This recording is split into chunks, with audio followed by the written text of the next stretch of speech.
આગળ વાત કરીએ સાબરકાંઠાની તો સાબરકાંઠાના હિંમતનગર તાલુકાના તખતડ ગામે આત્મનિર્ભરતાનું અનોખું ઉદાહરણ પૂરું પાડ્યું છે। વર્ષો સુધી પાણીની અછતથી માત્ર ચોમાસામાં જ ખેતી કરતા ખેડૂતો આજે પોતાના પ્રયાસોથી વર્ષમાં ત્રણેય સિઝનમાં પાક લઈ રહ્યા છે। ગામના ખેડૂતોએ સાથે મળીને ઉમા પિયત મંડળીની રચના કરી અને કોઈ પણ સરકારી સહાય વિના ફાળો એકત્ર કરી પાણીનો મોટો સંપ બનાવ્યો। ત્યારબાદ ફતેપુરાથી નર્મદાનું પાણી પોતાના ખર્ચે પાઇપલાઇન દ્વારા તખતડગઢ સુધી લાવવામાં આવ્યું। હવે આ પાણી મોટી મોટરો મારફતે ખેડૂતોના ખેતરો સુધી પહોંચાડવામાં આવે છે। પાણીનો કસરકસયુક્ત ઉપયોગ કરવા ખેડૂતો ડ્રીપ ઇરિગેશન પદ્ધતિ અપનાવી રહ્યા છે, જેને કારણે પાણી અને ખાતરની બચત થઈ રહી છે, જ્યારે ઉત્પાદન પણ વધી રહ્યું છે। એક સમય પાણી માટે સંઘર્ષ કરતું તખતડગઢ આજે આત્મનિર્ભર સિંચાઈ મોડેલ તરીકે અન્ય ગામો માટે પ્રેરણારૂપ બન્યું છે।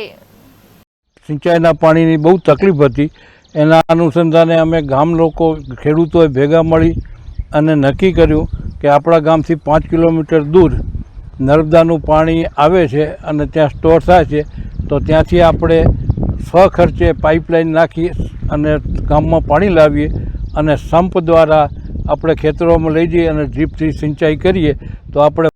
પાણીની પણ બચત કરી શકીએ અને આજીવિકાનું એક સાધન આપણું કાયમી મળી રહે। એ માટે અમે 2.5 કરોડના ખર્ચે ત્યાંથી ફતેપુરથી પાઇપલાઇનો નાખી 4 લાઈનો અને દરેક જગ્યાએ પાણીનો સ્ટોરેજ કર્યો અને ત્યાંથી સંપ દ્વારા પોતાના ખર્ચે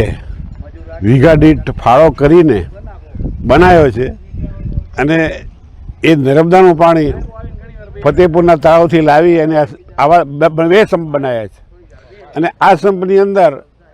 વીજળીનું સામૂહિક કનેક્શન છે, એટલે એક સંપની અંદર બધા ખેડૂતોની વીજળીનું કનેક્શન આવી જાય છે અને ત્યાંથી પોતાના ખેતરમાં લઈ જાય છે, ત્યાંથી ટપક પદ્ધતિથી ખેતી કરે છે।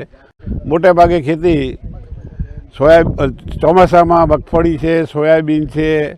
એરંડા છે એવી થતી હોય છે અને શિયાળામાં મોટે ભાગે બટાકાની ખેતી થતી હોય છે અને ચણાની ખેતી થતી હોય છે। આમ ખેડૂતો માટે એક આ આશીર્વાદરૂપ અને બીજા ખેડૂતો માટે એક પ્રેરણાદાયક છે। સહભાગી બની એક નવી યોજના સામૂહિક સંપ યોજના જે 2011ની સાલમાં પિયત મંડળી બનાવવામાં આવી છે, જેના થકી ખેડૂતો સિંચાઈ કરે છે। વરસાદ ખેંચાતો હોય છે અથવા સરકારશ્રીના ધારાધોરણો મુજબ પાણી જ્યારે છોડવામાં આવતું નથી ત્યારે પાકને નુકસાન થતું હોય છે, ત્યારે અટકાવવા માટે અમારે આ એક જીવાદોરી જે ઉમા પિયત મંડળી અમારે બનાવવામાં આવી છે, તેના થકી 3 તળાવો ચેકડેમો ભરી અમે સિંચાઈઓ જે નુકસાન થતું પાકને હોય છે વરસાદ ખેંચાતો હોય ત્યારે એ સિંચાઈનું પાણી થકી 100% ડ્રીપ ઇરિગેશનમાં અમે અમારો પાકનું નુકસાન થતું અટકાવીએ છીએ અને આ સામૂહિક સંપ યોજના દ્વારા ખૂબ જ ઉપયોગી સાબિત થયું છે, જેના કારણે નાનો ખેડૂત પણ આમાં પોતાની નાની સિંચાઈ યોજનામાં થકી જોડાઈ સારું ઉત્પાદન લે છે, નવા પાકો અને અદ્યતન ટેકનોલોજી સાથે ખેડૂતો ખેતી કરે છે।